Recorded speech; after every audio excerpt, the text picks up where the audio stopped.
نحمده ونصلي على رسوله الكريم اما بعد فاعوذ بالله من الشيطان الرجيم بسم الله الرحمن الرحيم رب اشرح لي صدري ويسر لي امري واحلل عقدة من لساني يفقهوا قولي ربي يسر ولا تعسر وتمم بالخير وبك نستعين يا فتاح اللهم فقهنا في الدين.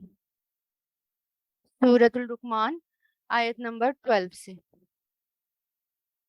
یہاں پر لقمان علیہ السلام کا ذکر ہے اس آیت سے. اور لقمان علیہ السلام کون تھے؟ لقمان علیہ السلام کے بارے میں شروع سے ہی یہ کانٹرڈکشن چلتا آ رہا ہے کہ وہ اللہ تعالیٰ کے نبی تھے یا نیک بندے تھے. لیکن زیادہ راج رائے یہی ہے کہ وہ اللہ تعالیٰ کے نیک بندے تھے جنہیں اللہ تعالیٰ نے حکمت دی تھی اور عقل اور فہم سے نوازا تھا. بصیرت عطا کی تھی اللہ تعالیٰ نے انہیں. ان سے کسی نے یہ پوچھا کہ تمہیں یہ فہم اور شعور کیسے حاصل ہوا، یعنی یہ سمجھ اور یہ شعور عقل یہ کیسے حاصل ہوا؟ تو انہوں نے فرمایا راست بازی سے اور امانت کے اختیار کرنے اور بے فائدہ باتوں سے اجتناب کرنے اور خاموشی کی وجہ سے. مطلب کہ امانت کو اختیار کرنا، بے فائدہ باتوں سے بچ کر رہنا، اور جو ہے بے فائدہ باتوں سے اجتناب کرنا، بچنا، اور خاموش رہنا، زیادہ تر خاموش رہنا. تو بنا وجہ کی باتیں وہ نہیں بولتے تھے، سمجھداری کی باتیں ہی وہ کیا کرتے تھے. اور ان کی حکمت کا اور دانش کا ایک واقعہ ملتا ہے، یعنی ان کی حکمت کا کہیں ایک واقعہ بیان کیا جاتا ہے. کہتے ہیں کہ وہ ایک غلام تھے، آزاد کردہ غلام کے بارے میں آتا ہے کہ کہتے ہیں کہ وہ ایک غلام تھے. ان کے آقا نے کہا کہ بکری ذبح کرو اور اس کے سب سے بہترین 2 حصے نکال کر لے آؤ. تو وہ دل اور زبان نکال کر لے آئے. پھر کچھ زور بعد ان کے آقا نے کہا، یعنی جب زور دیا اور پھر کچھ دن بعد یہ کہا کہ بکری ذبح کرو اور اس کے 2 بدترین یعنی برے حصے نکال کر لاؤ. تو وہ دوبارہ دل اور زبان نکال کر لے آئے. تو اس نے پوچھا کہ تم اچھی چیزیں بھی انہی 2 کو بتاتے ہو اور بری چیزیں بھی انہی 2 کو بتاتے ہو، تو ایسا کیوں؟ تو انہوں نے کہا اگر یہ 2 چیزیں درست ہو جائیں تو سب کچھ درست ہے، اور اگر یہ 2 چیزیں بگڑ جائیں تو سب کچھ بگڑ جاتا ہے. کہتے ہیں کہ جو حضرت لقمان تھے یہ حبشہ یا مصر کے رہنے والے تھے، پھر شام میں رہنے لگے اور حضرت داؤد علیہ السلام کا زمانہ پایا. کچھ نے انہیں نبی بتایا لیکن اکثر نے منع کیا، کہ کچھ نبی بتاتے تھے لیکن اکثر اس سے انکار کرتے تھے. عربوں کے یہاں ان کی جو شخصیت تھی بہت زیادہ مشہور تھی، عرب ان کو جانتے تھے اور ان کے بارے میں پڑھتے تھے اور ان سے بہت واقف تھے. پڑھے لکھے لوگوں کے پاس صحیفے لقمان ہوتے تھے، ہے نا. یہ جو پڑھے لکھے لوگ ہوتے تھے وہ ان کے صحیفے رکھا کرتے تھے ان کی نصیحتوں کے. روایتوں میں آتا ہے کہ ہجرت سے 3 سال پہلے مدینہ کا پہلا شخص جو آپ صلی اللہ علیہ وسلم سے متاثر ہوا وہ سعیب بن سامت تھا. وہ حج کے لیے مکہ گیا. وہاں آپ صلی اللہ علیہ وسلم اپنے قاعدے کے مطابق الگ الگ جگہ سے آئے ہوئے لوگوں کو یعنی حاجیوں کو ان کی قیام گاہ میں جا کر دعوت دین پیش کر رہے تھے. رسول اللہ ایسے ہی کرتے تھے نا کہ جو بھی حج پہ لوگ آتے تھے حج کے ٹائم پہ ان کے خیموں میں جا کر دعوت دیا کرتے تھے. اتنے میں سویب نے آپ صلی اللہ علیہ وسلم سے بات شروع کی. جو باتیں آپ صلی اللہ علیہ وسلم پیش کر رہے تھے تو وہ اس سے بہت متاثر ہوئے اور کہنے لگے کہ میرے پاس بھی ایک چیز ہے جو آپ کی باتوں سے ملتی جلتی ہے. آپ صلی اللہ علیہ وسلم نے پوچھا وہ کیا ہے؟ تو وہ بولے مجلہ لقمان. تو اس پر آپ صلی اللہ علیہ وسلم نے اس کی چند باتیں سنی، لیکن آپ صلی اللہ علیہ وسلم جب اس کے مقابلے میں آپ صلی اللہ علیہ وسلم نے قرآن کا کچھ حصہ پڑھ کر سنایا تو سویب نے اس کا اعتراف کیا، یعنی اس کو مانا ایکسیپٹ کیا اور کہا واقعی قرآن جو ہے وہ مجلہ لقمان سے بھی بڑھ کر یعنی بہترین چیز ہے. تو اب ان کے بارے میں حکیم آتا ہے، لقمان حکیم. حکیم اس لیے نہیں کہا جاتا ان کو کہ وہ ڈاکٹر تھے، کیونکہ یہاں پر حکیم ڈاکٹر کے لیے آتا ہے نا.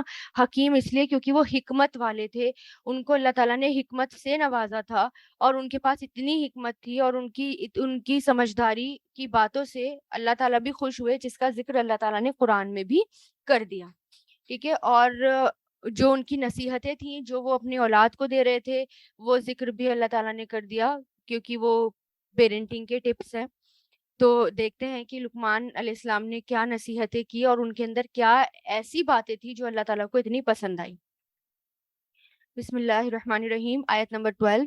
وَلَقَدْ اور در حقیقت آتینا ہم نے دی، ہم نے عطا کی. آتا یؤتی سے آتینا فعل ماضی، ہم نے دی لقمانا لقمان کو، لقمان علیہ السلام کو، الحکمتا حکمت، ان کے اشکر شکر کرو، شکرا یشکرو اشکر، شین کافرا اس کے روٹ لیٹرز ہیں، شکر کرو.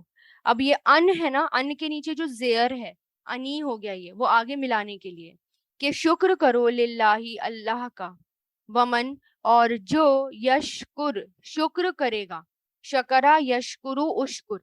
تو یہ را پہ جو جزم آ رہا ہے وہ من کی وجہ سے آ رہا ہے، اور جو شکر کرے فَإِنَّمَا تو بے شک یشکرو وہ شکر کرتا ہے، شکرا یشکرو، لنفسہ اپنے نفس کے لیے، اپنے آپ کے لیے، اپنے نفس کے لیے.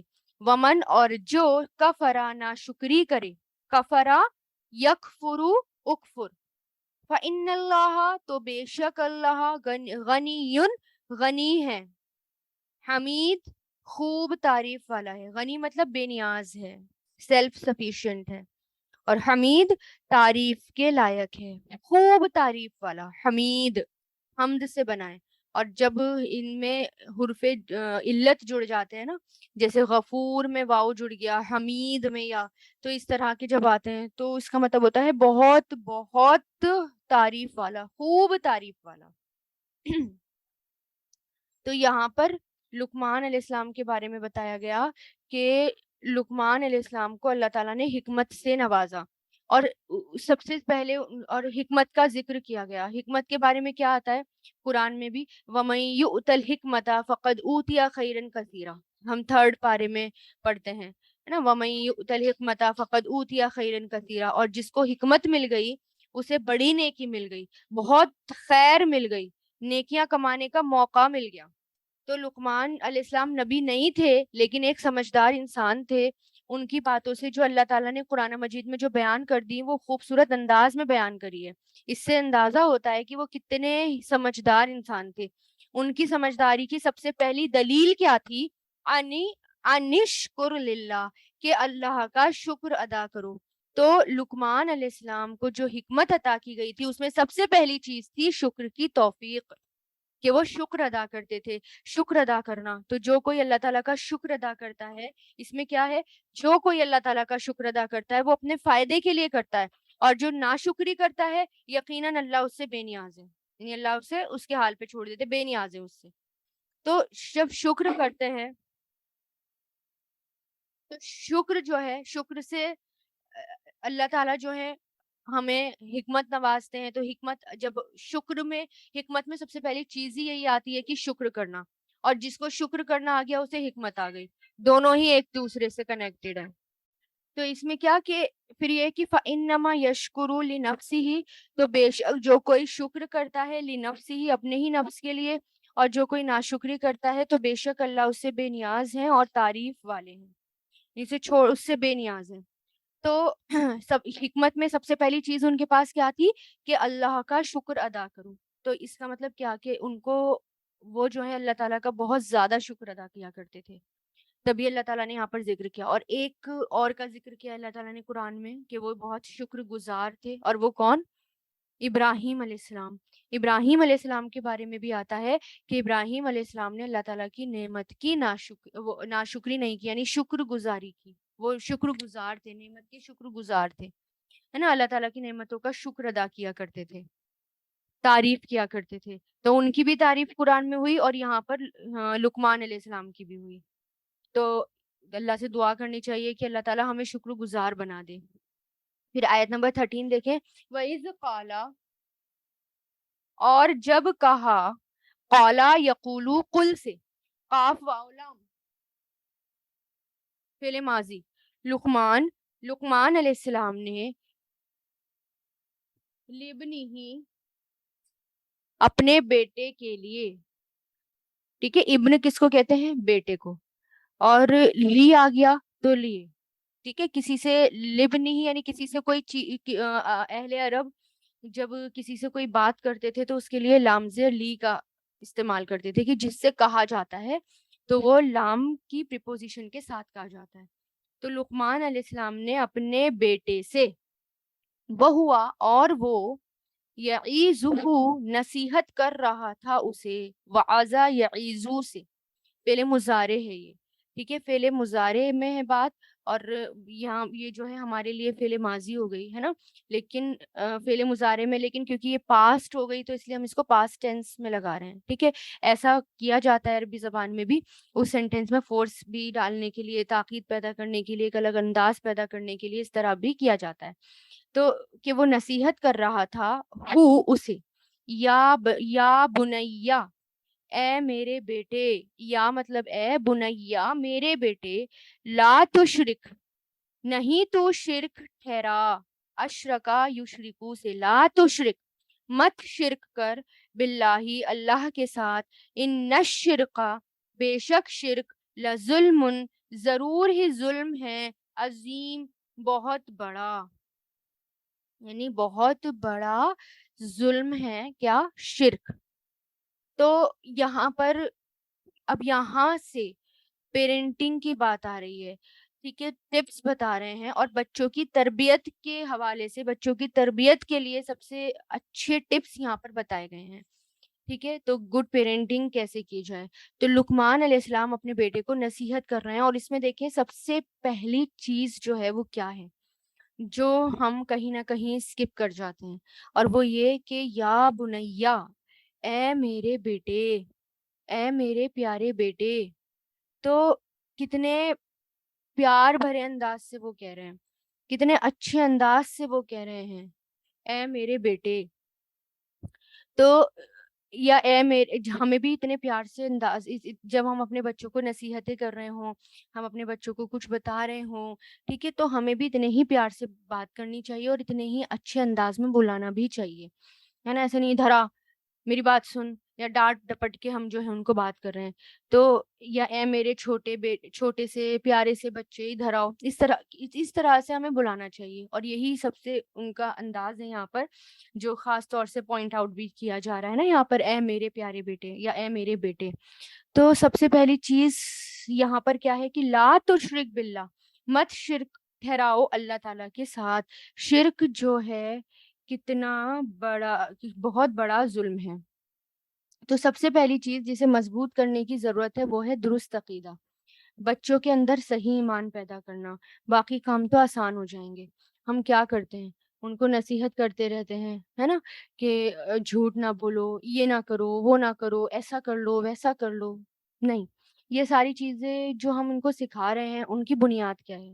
یہ بنیاد سکھانی ہے سب سے پہلے۔ جب تک بنیاد نہیں، جب تک بنیاد میں ایک اللہ کی محبت نہیں، اللہ پر ایمان نہیں، اللہ کا ڈر نہیں، توحید خالص نہیں، تو پھر اخلاص نہیں۔ تو یہ باتیں جو بتا رہے ہیں، اور وہ کیا کہ لقمان علیہ السلام جو ہیں وہ کیا بتا رہے ہیں، سب سے پہلے کہ شرک مت کرو۔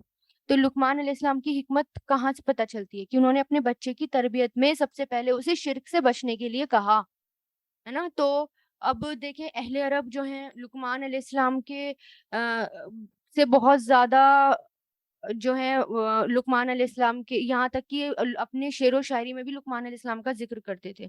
لقمان علیہ السلام زیادہ وہ کوٹ کرا کرتے تھے ان کی نصیحتوں کو، مجلہ لقمان پڑھا کرتے تھے، اپنے پاس رکھا کرتے تھے، بہت اچھا اور سمجھدار انسان سمجھا کرتے تھے، بہت متاثر تھے وہ لقمان علیہ السلام سے۔ تو جب لقمان علیہ السلام سے اتنے متاثر تھے تو وہ جو ہیں یہاں پر سب سے جبکہ وہ شرک بھی کیا کرتے تھے، ہے نا، اہل عرب جو تھے وہ شرک کیا کرتے تھے، اور پھر لقمان علیہ السلام کو بھی مانتے تھے۔ تو یہاں پر اللہ تعالیٰ یہی بتا رہے ہیں کہ انہوں نے سب سے پہلے، یعنی وہ خود بھی شرک نہیں کرتے تھے، اور جب اپنی اولاد کو نصیحت کری تو سب سے پہلے شرک سے دور کرنے کو کہا، یعنی اپنے ان کے اندر توحید لانی چاہیے۔ تو یہی بتایا جا رہا ہے یہاں پر کہ تم ان کو مانتے ہو، اور وہ دیکھو کیا کرتے تھے، وہ صرف ایک اللہ کو مانتے تھے، ایک اللہ کے قائل تھے، اور انہوں نے اپنے اندر، اپنے بچوں کے اندر بھی جو سب سے پہلا عقیدہ درست کرا وہ کیا؟ شرک کا۔ کہ شرک نہ کرو. ہم مسلمان ہوتے ہیں اور مسلمان ہوتے ہوئے بھی ہمارے اندر شرک آ جاتا ہے. چادریں چڑھانا ہے نا, غیر اللہ غیر اللہ کے آگے مانگنا, ہاتھ پھیلانا, قبروں کے پاس جانا ہے نا, اور اس طرح کے, اور کسی اور سے امیدیں لگانا, ایسے طرح اس طرح کے ٹوٹکے وغیرہ کرنا. بیمار ہو جائیں تو بیماری میں جو ہے پتہ نہیں ہم کیا کیا حد پار کر لیتے ہیں ہے نا, شرک بھی کرنے لگتے ہیں اس طرح سے. تو شرک جو ہے وہ کیا ہے, یہاں پر اللہ تعالیٰ نے بتا دیا, یعنی انہوں نے کیا کہا, بے شک شرک بہت بڑا ظلم ہے. ان الشرک, بے شک شرک یعنی بہت بڑا ظلم ہے. تو شرک کو کیا بتایا گیا, ظلم بتایا گیا. ایک طرح سے جو ہے نا تعویذ پہننا, حدیثوں میں تعویذ پہننے کے بارے میں بھی آتا ہے کہ وہ بھی شرک ہے. تو تعویذ پہننے سے, تعویذ باندھنے سے, ان سے بھی بچنا چاہیے, کیونکہ دیکھیں اگر تعویذ سے اتنا فائدہ ہوتا تو صحابہ کرام بھی پہنا کرتے. رسول اللہ کے بارے میں بھی پتا چلتا کہ رسول اللہ نے تعویذ پہنا ہے نا. اور جیسے کہ ایک ایگزامپل میں آپ کو دوں کہ ڈاکٹر کے پاس جا رہے ہیں اور ڈاکٹر جو ہیں وہ پرچے پہ دوائیاں لکھ کر دیتا ہے, بجائے دوائیاں ہم لے کے کھانے کے, ہم اس پرچے کو لپیٹ کر اور اس کو اچھے سے کپڑے میں باندھ کر اس کو گلے میں لٹکا لے, تو کیا ہم ٹھیک ہو جائیں گے؟ نہیں. تو یہ جو قرآن ہے, قرآن سمجھنے کے لیے آیا ہے, پڑھنے کے لیے آیا ہے, اس پر عمل کرنے کے لیے آیا ہے, تب یہ ہمارے لیے شفا بھی بن جاتا ہے نا. لیکن جب ہم اس کو صرف لٹکا لیں, گلے میں لٹکا لیں, ہاتھ پہ باندھ لیں, تو یہ ہمیں کتنا, اس سے ہمیں فائدہ ملے گا, کیا فائدہ ملے گا؟ تو جو چیز رسول اللہ نے نہیں کی, صحابہ کرام نے نہیں کی, تو اس سے بچنا چاہیے ہے نا. کچھ لوگ کہتے, کچھ مفسرین کہتے ہیں کہ قرآن کی آیتوں کا تعویذ پہنا جا سکتا ہے. ہاں ٹھیک ہے, پہنا جا سکتا ہے, لیکن وہ کیا فائدہ دے رہا ہے؟ فائدہ اس سے تب ہوتا ہے, قرآن سے فائدہ تب ہوتا ہے جب ہم اسے پڑھیں, جب ہم اسے سمجھیں اور اس کو اپلائی کریں, اور وہ ہمارے لیے شفا بھی بنتا ہے. پھر اس کی ایک ایک آیت کو پہ غور کریں, سمجھیں, پڑھیں, اس کی ہر آیت شفا, ہر آیت میں شفا ہے. اور پھر خود دم کریں, خود اس کو پڑھ کے خود دم کریں اپنے اوپر, خود دم کریں اپنے بچوں پر, تو وہ شفا ہے. پھر دیکھیں آیت نمبر 14, وَوَصَّيْنَا, اور وصیت کی ہم نے, یعنی تاکید کی ہم نے. اور وہ تاکید کیا ہے؟ وصیت کے معنی جو ہے نا, وصا یوصی, وصینا فعل ماضی, ہم نے وصیت کی, الانسان انسان کو. وصیت کا مطلب ہوتا ہے تاکید کرنا, ٹھیک ہے. یہ وصیت میں دونوں باتیں آتی ہیں, وصیت کرنا بھی اور کسی کو تاکید کرنا بھی, یہ دونوں باتیں اس سے وصا یوصی اس کے اندر آتی ہیں.